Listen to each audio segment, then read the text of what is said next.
La coordination des organisations démocratiques de masse et la coalition contre la vie chère, la fraude et la corruption s'apprêtent à commémorer le 20e anniversaire du drame de Sapuy, 20 ans après la disparition de Norbert Zongo dans des conditions non encore élucidées.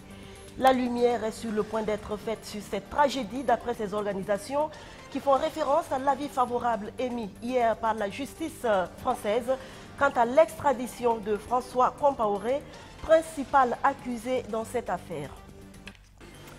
Éviter le pire à Safiatou Lopez, l'activiste incarcérée depuis plus de 3 mois maintenant, ne va pas bien. Des voix s'élèvent depuis quelques jours pour réclamer sa libération. Le collectif Dignité et Liberté pour Safiatou Lopez est entré en scène hier. Problème de chefferie coutumière à Conquistenga dans le centre-ouest. Un deuxième chef s'est-il établi dans le canton. La rumeur est prise très au sérieux par le chef légitime qui a du reste le soutien de pratiquement toute sa communauté.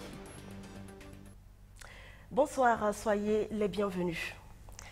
L'avis favorable de la justice française à l'extradition de François Compaoré vers le Burkina Faso donne de l'espoir aux organisations engagées dans la lutte pour que justice soit rendue dans l'affaire Norbert Zongo. 20 ans déjà que le journaliste burkinabé et ses compagnons disparaissaient dans des conditions tragiques. Un 20e anniversaire qui s'annonce donc particulier le 13 décembre. Roméo Kweta. La flamme est toujours vive. Elle le restera encore, peut-être pendant quelques années. Mais la lueur d'espoir est là, après 20 années de lutte. L'avis favorable de la Cour de justice de Paris concernant l'extradition de François Compaoré, soupçonné d'être impliqué dans l'assassinat du journaliste Norbert Zongo et ses 3 compagnons, est considéré comme une victoire d'étape par les structures engagées dans le combat pour la justice et la vérité depuis 2 décennies. François Compaoré n'a pas été arrêté parce que les gens voulaient l'arrêter. C'est parce qu'à l'intérieur, il y a des actions fortes qui ont été menées, qui continuent d'être menées et qui exerçaient une pression sur les Français, sur les Burkinabés, etc., etc. La nouvelle victoire d'étape, comme nous l'avons souligné tout à l'heure, quand bien même la procédure pourrait encore prendre des mois, voire des années, c'est quand même la décision qui a été prise hier par la justice française. Donc cette année, avec cette commémoration, ça vient ajouter à la pression et à la constance de ce que nous avons toujours eu à faire depuis 1998. La commémoration de ce 20e anniversaire de l'assassinat de Sapuy est donc particulière. Mais ces acteurs ne veulent pas tomber dans l'euphorie, puisque conscients que le processus de l'extradition peut être encore long, les avocats de François Compaoré ayant déjà formé un pourvoi en cassation. Mais pour l'avocat de la famille Zongo, justice sera rendue à ses clients, peu importe le temps que cela prendra. Les jugements de Nuremberg, des gens ont été jugés juste après la guerre mondiale. Mais d'autres aussi ont été jugés, recherchés, jugés 40 ans après. Après s'être cachés. Moi j'imagine que déjà la prison de François a commencé. Mais c'est déjà une prison psychologique.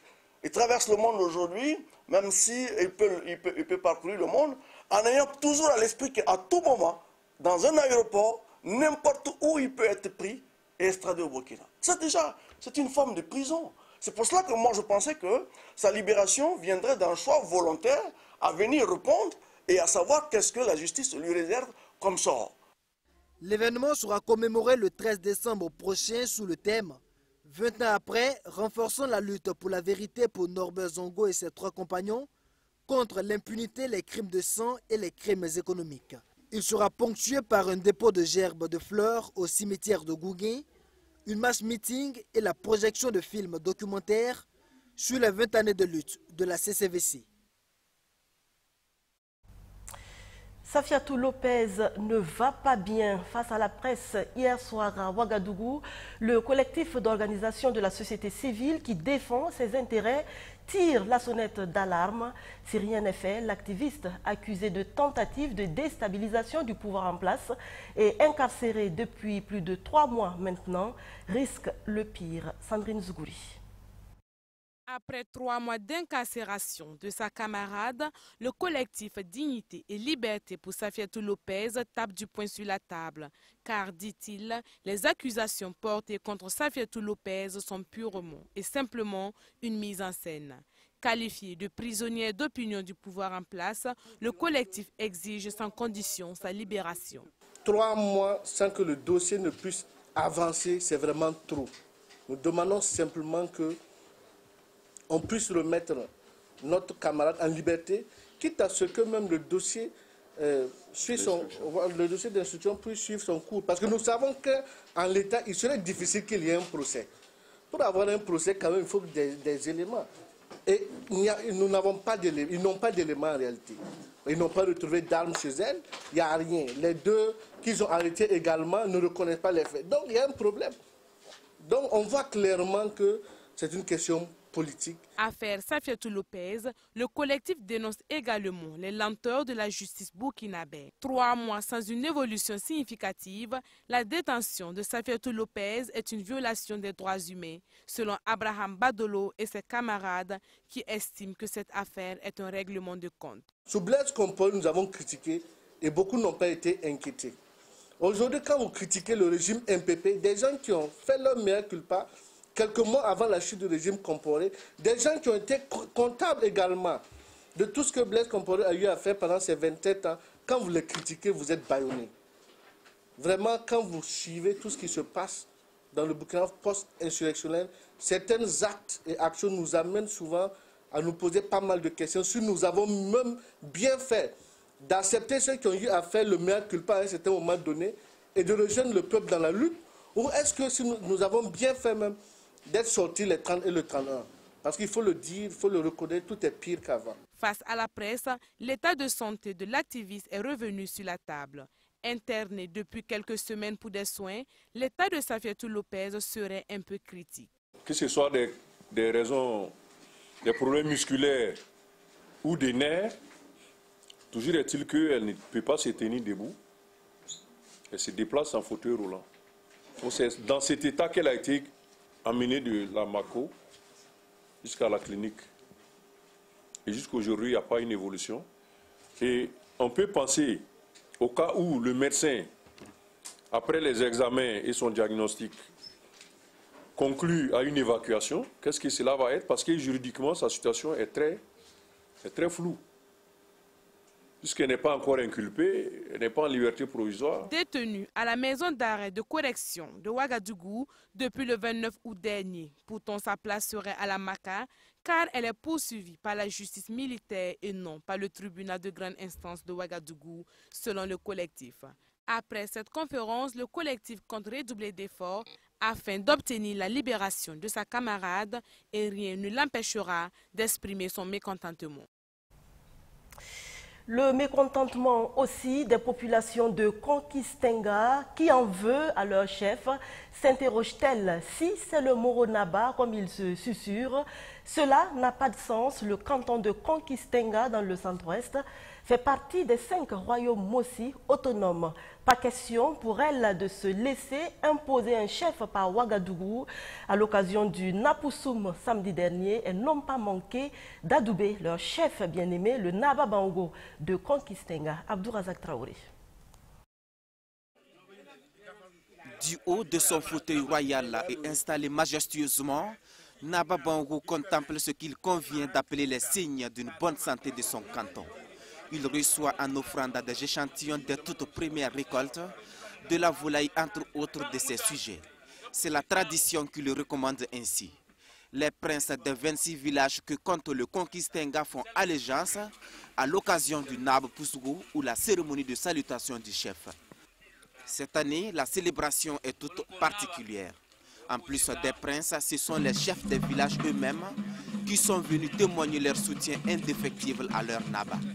L'instant est spécial et n'arrive pas toutes les années.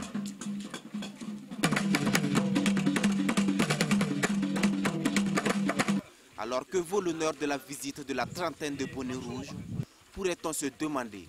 Eh bien, la réponse est simple. Il y a des soupçons de l'existence d'un deuxième chef au sein du canton. Et ce qui fait plus se tourmenter, Il aurait des accointances avec le Mogo Naba Bango depuis la capitale burkinabé.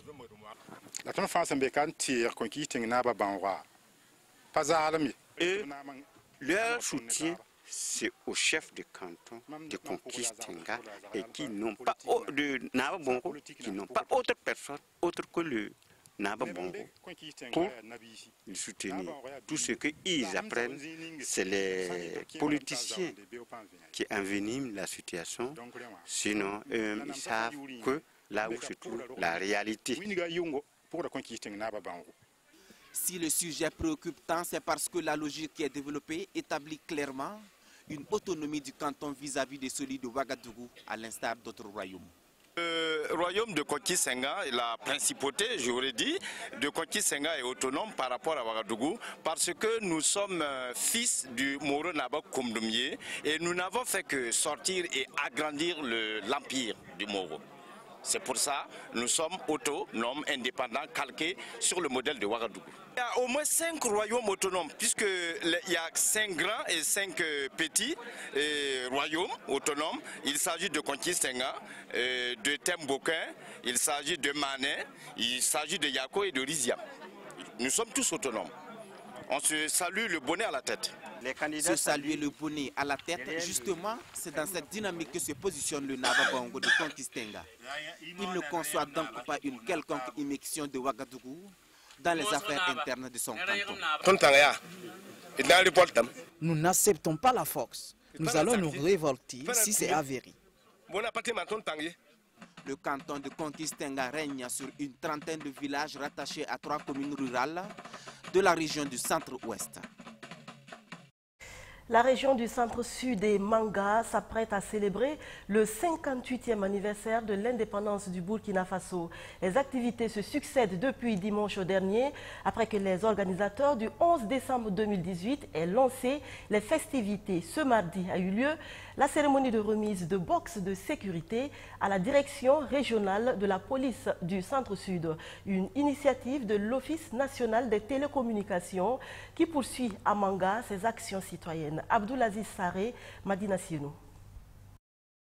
10 box au service de la police nationale de Manga dans le Zunduego. Désormais bénéficiaire de nouvelles infrastructures routières, la cité de l'Épervier avait pour défi la sensibilisation de sa population sur la sécurité routière. Ces nouveaux box offerts par le réseau de téléphonie mobile Onatel à la direction régionale de la police nationale du centre-sud devront faciliter la régulation de la circulation dans cette ville qui recevra dans quelques jours des milliers de personnes pour les festivités du 11 décembre. Cette action rentre dans le cadre de nos actions citoyennes. Vous le savez que nous sommes pratiquement sur le sport, sur la santé, l'éducation, les activités rémunératrices des femmes et j'en passe. Et la question qui touche aujourd'hui à la sécurité routière, elle interpelle tout le monde. En témoigne le nombre d'accidents mortels par an à travers le monde. Et pour bien accompagner l'événement de la fête du 11 décembre à Manga, nous sommes là aujourd'hui pour donner ces box aux fins d'aider les gouvernants à mieux réguler la circulation routière, à mieux sensibiliser les populations pour un meilleur civisme en termes de code de la route, du respect du code de la route. Ce don de box n'est pas le seul acte de solidarité posé par l'Onatel dans la région du centre-sud. L'opérateur de téléphonie mobile a également réalisé un complexe scolaire dans la commune de Nobiéré et prévoit aussi la réalisation d'un rond-point à l'entrée de Manga. Ces box viennent en tout cas répondre à un besoin qui est là. Parce que vous allez admettre avec moi une ville comme Manga qui vient de bénéficier de 30 km, de plus de 30 km de bitume a besoin en tout cas que nous sensibilisons la population pour en ce qui concerne le code de la route et pour que nous puissions éviter les accidents. Donc nous disons merci à l'Onatel qui nous accompagne sur plusieurs domaines. Matériel acquis reste le défi de sa gestion. La directrice régionale de la police nationale prend l'engagement. Je traduis ma reconnaissance pour ce geste, comme je le disais tantôt, est louable. Louable en ce sens que ça vient en tout cas nous accompagner la police nationale davantage en ce qui concerne la lutte contre l'incivisme routier. Et je vous rassure que ce sera bien géré, avec bien sûr l'accompagnement des autorités régionales, provinciales, communales et aussi avec l'ensemble, avec la collaboration de toute la population. À Manga, les préparatifs du 11 décembre vont bon train. La population, elle, attend avec impatience le jour J pour voir défiler les forces de sécurité de leur chère patrie. De nouvelles infrastructures routières avec les accessoires qu'il faut. Il ne reste plus que le permis de conduire biométrique pour que les populations de Manga soient entièrement au diapason de la nouveauté côté circulation routière. Eh bien, il faut dire que les choses évoluent vite dans la ville devant abriter les festivités du 11 décembre. Le ministère des Transports a lancé mardi, le même jour donc, l'opération de renouvellement du permis de conduire dans la cité de l'Épervier. Rémi Lambert-Névier. Pour 400 personnes à enrouler en 4 jours, le compte risque d'être fait avant l'heure. L'engouement des détenteurs de l'ancien permis de conduire de la ville de Manga pour cette opération est manifeste. Chacun veut se faire établir un permis de conduire biométrique, à commencer par les premières autorités administratives. Je viens de passer et je voulais vraiment remercier la Direction générale des transports. Oui, je vois que les agents qui sont dévoués, qui sont commis à cette tâche-là sont dévoués. Et je pense que les populations aussi suivent les consignes qu'ils demandent. Les choses vont pour le mieux et je voudrais vraiment les féliciter. Par cette opération d'enrôlement, la toute dernière innovation du ministère en charge des transports se déporte dans la région du centre-sud. Elle est également une aubaine pour la Direction générale des transports terrestres et maritimes de communiquer sur les différentes réformes engagées par le ministère. Il s'agit donc de sensibiliser la population de la région sur la nécessité d'une telle opération, à savoir donc le renouvellement des titres de transport, notamment le permis de conduire, de donner les informations relatives donc aux formalités, à la tarification et toute autre information utile qui entre dans le processus donc de renouvellement donc du permis. Donc vous conviendrez avec moi que c'est une opération très importante.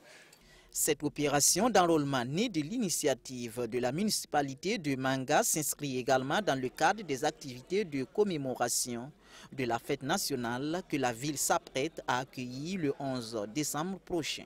Profitons de votre micro pour saluer le ministère des Transports et la Direction générale des Transports qui, en tout cas, ont bien voulu accompagner la région du Centre-Sud dans l'organisation des festivités. Vous voyez que l'engouement il est vraiment fort. Et ça prouve que c'est une opération qui vient à point nommé parce que les gens n'attendaient que cette opportunité pour pouvoir échanger leur permis de conduire au permis biométrique. La Direction générale des transports terrestres et maritimes a débuté depuis décembre 2017 la délivrance de permis de conduire biométriques et l'opération vise la production d'environ 3 300 000 permis de conduire sécurisés en 5 ans. Retour à Ouagadougou pour parler santé. La société civile burkinabé a tenu ces 3 et 4 décembre sa 7e journée communautaire conduite par la COCOFA, la convergence communautaire du Faso. Il s'est agi pour elle d'adopter des stratégies nouvelles en vue de mieux réussir sa mission de sensibilisation dans le domaine de la santé. Kwame Hervé Dapa.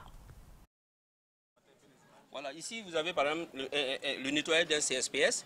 Soumaïla Sawadogo est le président de l'association Jeunesse sans frontières, amitié et protection. Comme la JIFAP, elles sont près de 70 associations agissant par la sensibilisation et la prévention au plus près des populations dans le domaine de la santé, qui se sont réunies pendant 2 jours pour la 7e édition de la journée communautaire de la société civile. Objectif, adopter des stratégies plus efficaces pour l'accomplissement de leur mission. Si les gens savent comment faire pour éviter les maladies, pour ne pas arriver à l'hôpital, c'est ça qui est le meilleur. Donc, c'est dans ce cadre que nous sommes là. Nous allons réfléchir quelles sont les stratégies, quelles sont les méthodes que nous allons utiliser pour sensibiliser la population burkinabé.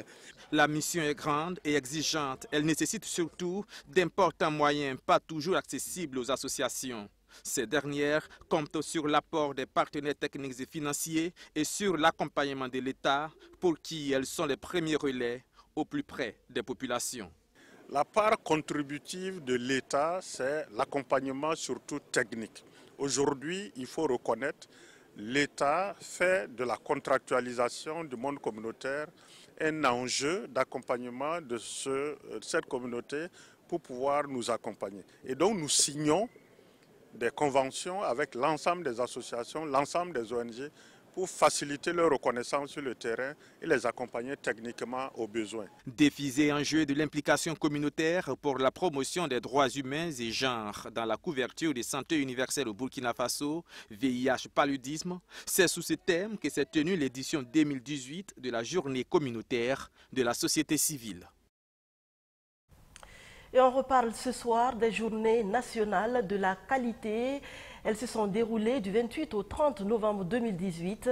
Coparrain de ces journées, l'Office national de l'eau et de l'assainissement en a profité pour ouvrir les portes de ses installations de pompage et de traitement d'eau potable de Ziga aux officiels Abdoulaziz Saré, Natacha Ouedraogo.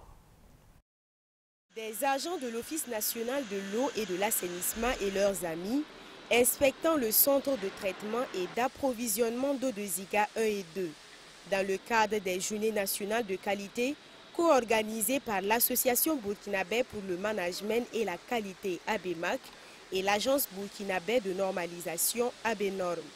L'objectif de cette visite est clair, s'assurer de la qualité de l'eau consommée par plus de 70% de la population ouagalaise. L'ONEA est déjà certifié ISO 9001. Version 2015, et dans ce cadre, il y a quand même beaucoup de manuels qualité, procédures et autres qui ont été déployés. Et Ziga est vraiment au cœur de ce management de la qualité-là.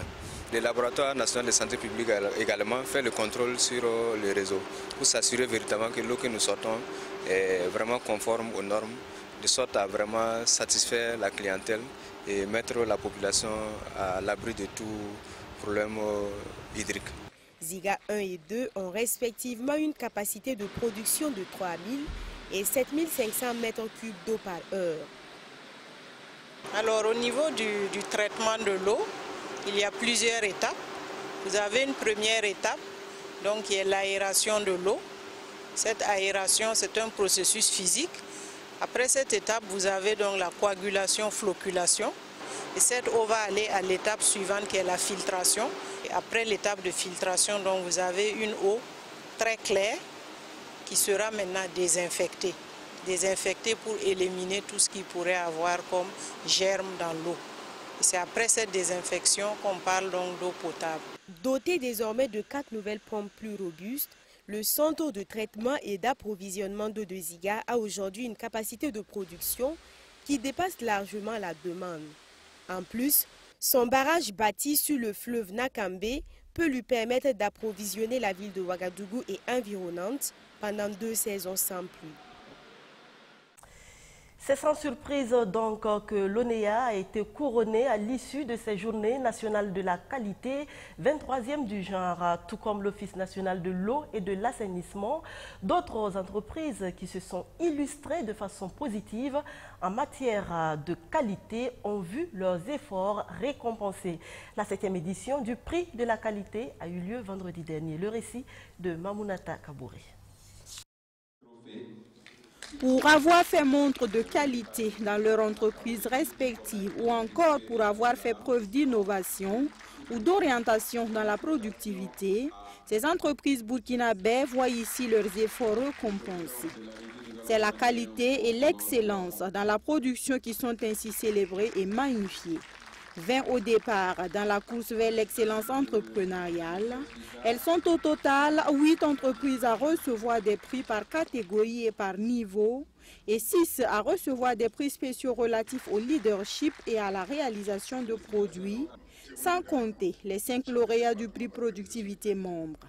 Vous constituez une véritable vitrine de l'excellence entrepreneuriale au Burkina Faso.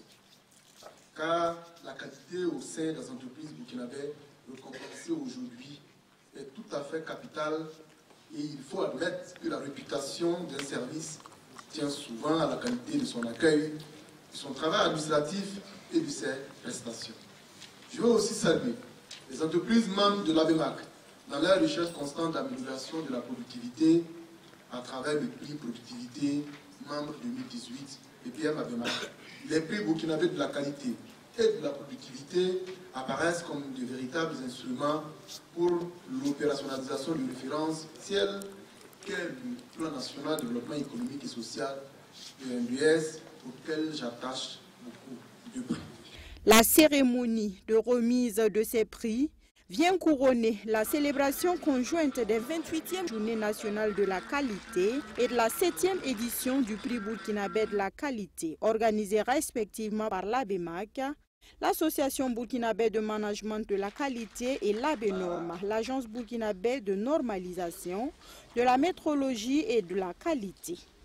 C'est une cérémonie qui interpelle tous les acteurs du secteur entrepreneurial à faire de la qualité le maître mot du fonctionnement de leurs entreprises. Les objectifs visaient véritablement à sensibiliser et à engager l'ensemble des acteurs afin que la qualité, la productivité, l'innovation, la transformation, la performance de manière globale soient les choses les mieux partagées dans notre pays. Que les Burkinabés changent de façon de se comporter, adoptent cette culture qualité-là, que les entreprises également en fassent de même pour être plus performantes, pour être plus compétitives et que les plus hautes autorités, les politiques également puissent s'y engager afin que notre pays améliore son classement au niveau international en matière de compétitivité.